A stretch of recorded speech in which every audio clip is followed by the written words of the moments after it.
Hey y'all, so apparently MAGA farmers across the nation are coming out saying that the government needs to help them now because they're about to lose their farms. And I agree, we should be helping out the farmers when times get rough. But if you agree with that statement too, that's called socialism, kids. Because in socialism, the government helps you out. But in capitalistic societies, if you're not doing well, good luck with being broke. And that's the crux of it. So maybe we should really worry about voting for people who have held real jobs and lived real lives instead of voting for people who don't care about you. About that. So farmers in Arkansas, again, farmers around the United States are complaining that it's too expensive, that their farms are not going to survive, that their children and their children's children may not be able to take over the family business. Watch, and we'll talk about it. 5 or 30% of the farmers in this country, if they don't do something, it has to be done, and it's not just here, it's everywhere. Farmers are making a cry for help before it's too late. Countless farmers gathered to speak to representatives of Arkansas leaders to share the urgency that something needs to be done about the current state of farming. Jake Tester was at the meeting and now joins us in the studio with more. Jake. Many farmers spoke up at the meeting, and the message was straightforward. They need help, and they need it now. Mr. Trump, he looked at me, sir, and he said, I love you. Mr. Trump, I need to see the fruit of your love. Farmers in crisis align way out the door of the Woods Chapel Baptist Church in Brooklyn as hundreds of farmers from not only northeast Arkansas, but from across the state came to voice their concerns about the current state of farming. Representatives from U.S. Congressman Rick Crawford, U.S. Senator Tom Cotton, and U.S. Senator John Boozman's offices were in attendance to hear those concerns. Among those farmers in attendance was a farmer in Woodruff County, Chris King. He told me this was his 39th harvest, and he has never seen it as bad as this. And I've never been as worried as I am now about whether or not my kids and grandkids will be able to carry on. For King, the main problem starts with the fact that they can't sell for profit. I just would like to see somebody help us get our markets back. We need our exports, and we just need to be paid for what we do, and that's not happening, and we're in real trouble. But that is not the only issue. King's wife, Melissa King, and farmer in Biggers, Arkansas, Scott Brown, said they are struggling to afford the cost that is needed just to take care of the farm. The prices that we're getting now are prices like they were when we were children, and what it costs for us to farm is astronomical now. I mean, the price of a combine when we were kids was, in the 20,000s, and now it's 100,000. I farm 800 acres by myself. I can't afford any help. I farm with paid-for equipment. All my tractors are 50 years old, and I can't hardly make this deal work. How's the guys farming 5 and 10,000 with 20 hands and $1 million combines and $1 million drills going to make it work? But for Brown, there's something that rounds out all the issues that they are facing, the tariffs. I think the tariffs are the ice cream on the cake of a perfect storm. When you try to sell a product, okay, U.S. soybeans leaving New Orleans without the tariff to China are cheaper than Brazilian soybeans at the current market. But when you put the tariff on top of them, Brazilian beans are cheaper. So how can this be fixed? In the short term, they have no choice but to mail us a check. I don't know a farmer that likes the check program. Nobody wants to take taxpayer dollars, but nobody wants to go broke. Nobody wants to lose everything. Long term, we have to have options, markets, and places to sell our product. So I wanted to stop there. Did you hear a Republican farmer in deep red Arkansas just tell you what a tariff does to American businesses, to American farms, to American livelihood? Now, I'm not saying, I'm independent, you guys won't believe us. You won't believe the Democrats, but we'll believe the people that voted the same way that you did and that still believe in the president that you believe in, but are disappointed in what he's doing. And again, they're willing to take a handout from the taxpayers, but they won't give handouts to those in need. Listen to that. Here we go again. Another fuck around and find out moment. This one, Arkansas farmers. Yep, Arkansas farmers who voted overwhelmingly for President Trump. Well, here's a quote from one of those Arkansas farmers, and I'm going to do it in my best Arkansas accent. Right now, we're in a very dire situation. September is upon us. Harvest is starting in the deep south, and we have 0 bushels of soybeans on the books to be sold to China. Yeah, no shit. You voted for the tariff guy. And now Arkansas farmers want a handout. They want federal assistance. This poor ass red state that votes Republican every freaking year. They want a handout. You damn socialists. I guess you're finding out that racism sure is expansive, huh? Fucking dumbasses. So I saw that the soybean farmers in the state of Arkansas are having a find out phase. And you know what I hate to say? I told you so. No, seriously, I'm really sick and tired of the fact that the left keeps having to say, I told you so. Because we didn't want anybody to suffer, okay? We voted for everybody to survive and thrive. And you voted for the suffering of other people, and here we are. You are actually the one who is paying the price and suffering. Because you can't sell your soybeans to China because what's that? Tariffs. You can't get that new farming equipment that you needed because of why? Tariffs. Didn't the experts tell you that? Didn't people warn you this would happen? But no, you let your internalized hate, racism, and misogyny override literal facts that were right there in front of your face that made you vote against your own best interests. And here you are, expecting a government bailout yet again. You didn't want anybody else to get government bailouts.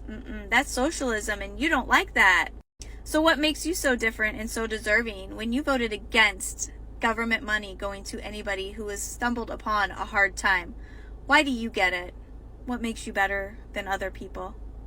Again, I don't like that we are having to say, I told you so. Okay, I wanted you to do well. I wanted you to survive and thrive. But this is what you voted for.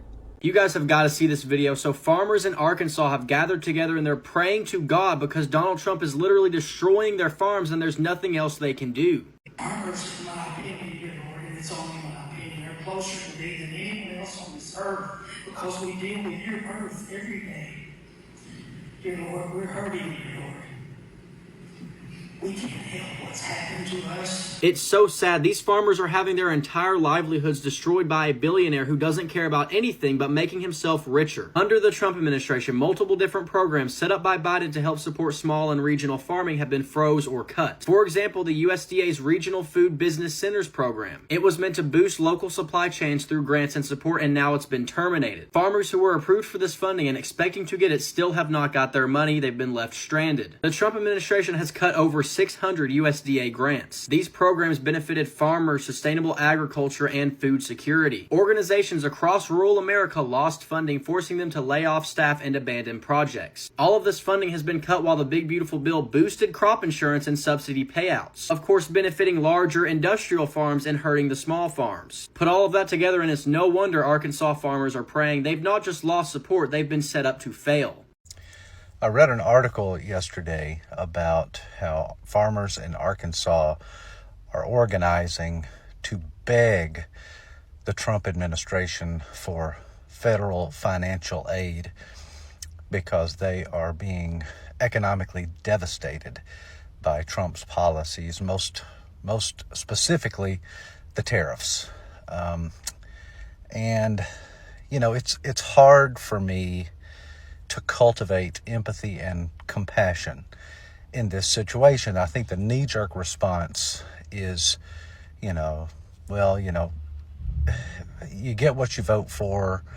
You know, you're okay with hurting other people, but you're not okay when it's you. Fuck around and find out. All those sorts of things. And, you know, it's not that those sentiments are invalid. I mean, here you have a group of people who overwhelmingly shake their fist at socialist policies, Marxist policies, which of course they don't know what those are, while at the same time they've got their hand out. They are furious at black and brown people living off government welfare. But here, they expect it, which is the epitome of white supremacist, white privilege, resenting other people for needing what you think you're entitled to. But I think, I have got to try to move beyond those sorts of resentful sentiments because I'm a Christian. And Jesus, the gospel says that when Jesus saw the crowds, he had compassion and pity for them because they were like sheep without a shepherd. Sheep are stupid animals that are pretty much incapable of thinking for themselves. They need somebody watching out for them. Trump has preyed upon the stupidity and the ignorance and the racism of people like these farmers in Arkansas. And it doesn't excuse their ignorance. It certainly doesn't excuse their racism. There should be consequences. But at the same time, these people have been exploited and manipulated, and now they are hurting. And I feel like there's got to be still room for compassion and empathy, even though it certainly does not come natural to me. Thoughts and tariffs. Arkansas farmers who are begging the federal government to save them. Thoughts and tariffs. Aw, you just wanted a little bit of racism and you went bankrupt. Aw. China remains absent from U.S. soybean market as soybeans begin harvest. Soybean farmers are under extreme financial stress. Prices continue to drop. And at the same time, our farmers are paying significantly more for inputs and equipment. Oh, I'm sorry. Thoughts and tariffs, once again. U.S. soybean farmers cannot survive a prolonged trade dispute with our largest customer. China bought 54% of U.S. soybean exports in the 2023-2024 marketing year, under one Joseph Robinette Biden. Farm bankruptcies in the first quarter surpassed all of 2024. Woo! America, you would think you learned from the first time he was president, but no. You just wanted a little bit of racism. You just wanted a little bit of racism, and you went bankrupt. Aw, I'm gonna laugh when China buys your foreclosed farm for pennies on the dollar. I am going to be just enjoying that. You played yourself, and you're going to continue to play yourself. You thought the guy who bankrupted 6 companies was going to help you. Oh, you thought this was left versus right. Yeah, it wasn't top versus bottom. You played yourself. We tried to warn you. We tried. So if you're saying I'm being heartless on this, I'm being heartless, we tried to tell you that 1 + 1 = 2. And you continue to argue that simple math. You try to say 1 + 1 = 36. And then the next day, 1 + 1 = 93. Na-na-da boo-boo. Ha-ha. And you play yourself. Because you refuse reality. Everything that could go wrong for Arkansas farmers did go wrong this year. And it's so bad that many are facing bankruptcy or even the closure of farms that have been passed down for generations. A dismal global market and plunging commodity prices mean there's little to no hope of breaking even for many farmers, even as sky-high input costs rise because of inflation and now tariffs. Not to mention bad weather earlier in the year. This time last year, the rice price was about 40% higher than it is now. The inputs costs have gone up, so after a horrible year last year where most farmers in Arkansas Delta lost money, this year's going to be worse. Though President Trump's big, beautiful bill provided a much-needed update to safety net subsidies for farmers, they won't see those federal dollars until late next year, by which time some have projected that as many as 1/4 or even 1/3 of Arkansas farmers will face bankruptcy or be forced to leave the business amid the crisis the American ag economy is currently in. It's already taken its toll this year. I'm 6th-generation farmer from Newport, and we made a decision to go out this year. In the spring. So my son will not be the 7th generation on our farm.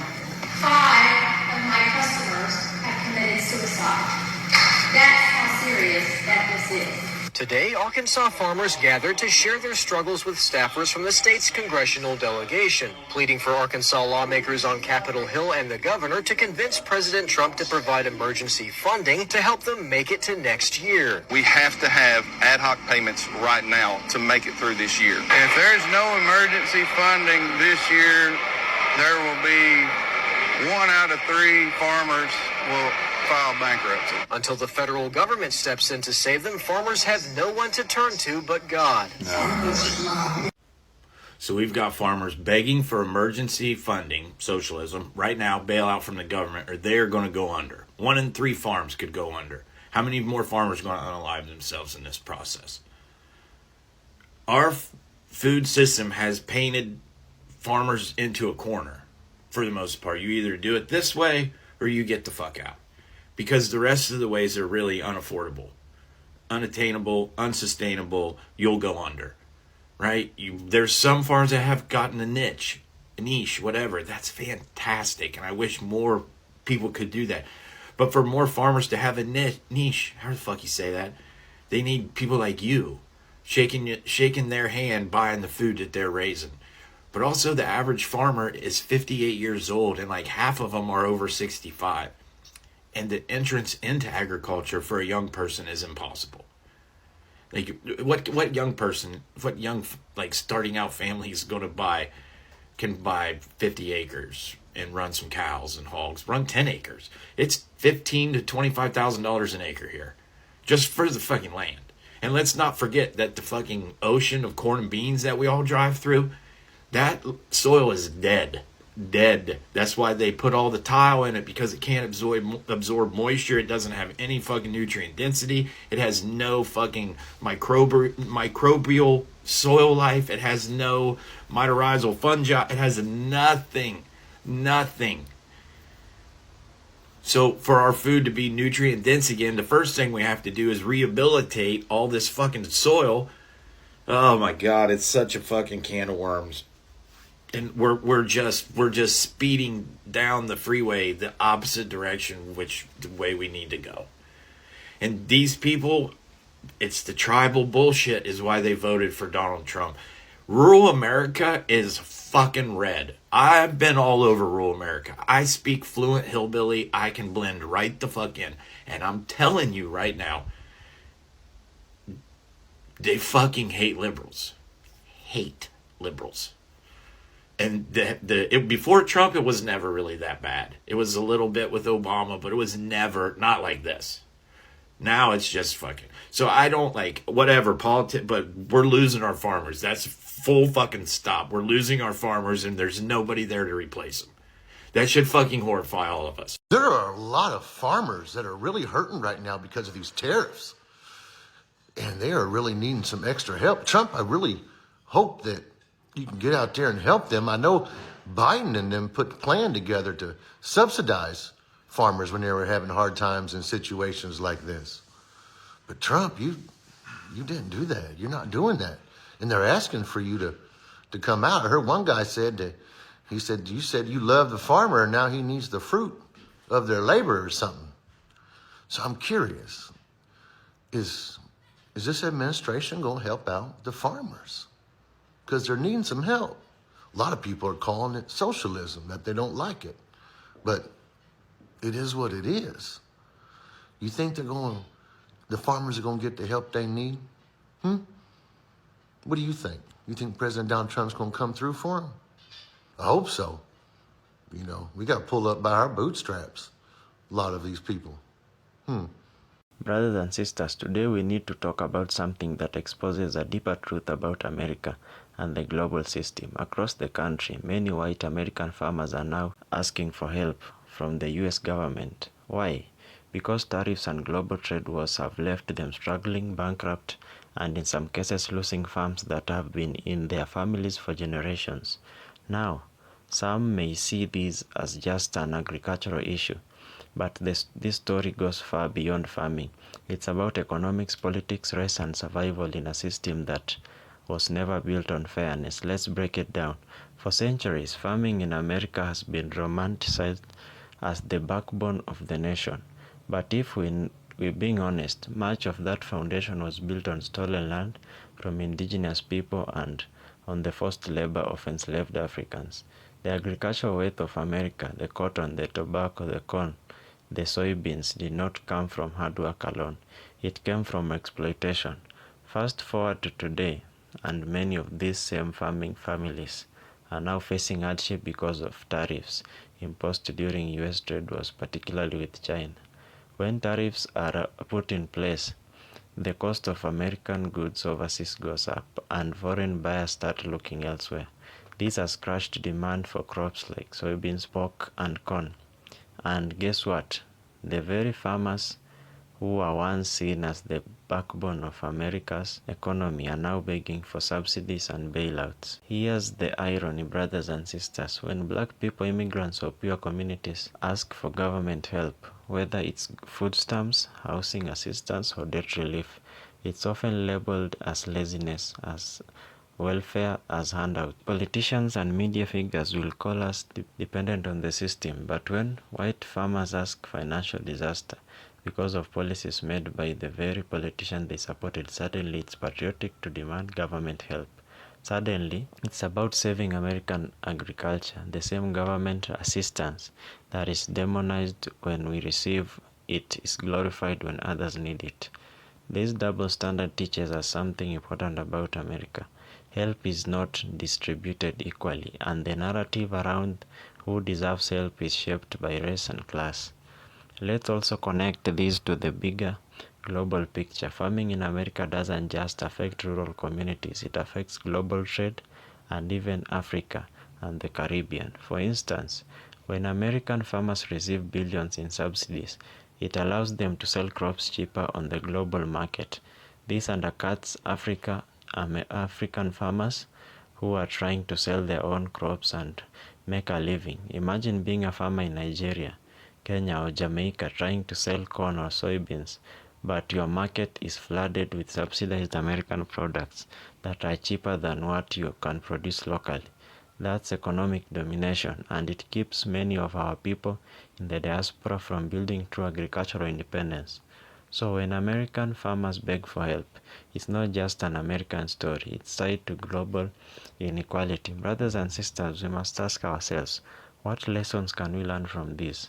The first thing, it shows us that no matter how wealthy or privileged a group may seem, when policies go wrong, everyone can suffer. The system does not guarantee protection, even for those who once benefited most from it. Second, it highlights the importance of self-reliance. For our communities, whether in the US, Africa, or Caribbean, depending too heavily on outside systems can leave us vulnerable. This is why land ownership, cooperative farming, and local food systems are so crucial for black people across the diaspora. Third, it forces us to think critically about fairness. If farmers can get billions in subsidies with no shame, then why should there be shame when struggling families ask for fair access to healthcare, housing, or education? Equality means applying the same standard to everyone.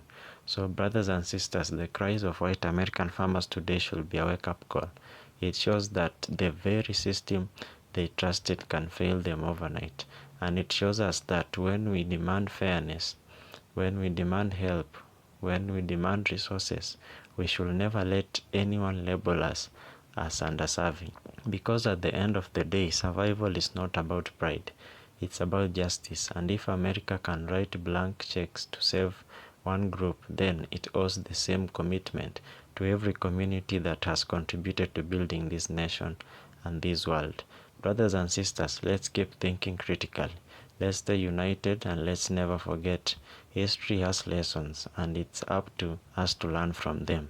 Thanks for watching, and if it's your first time here, kindly subscribe, comment, like, and share this video. See you in the next episode. Goodbye.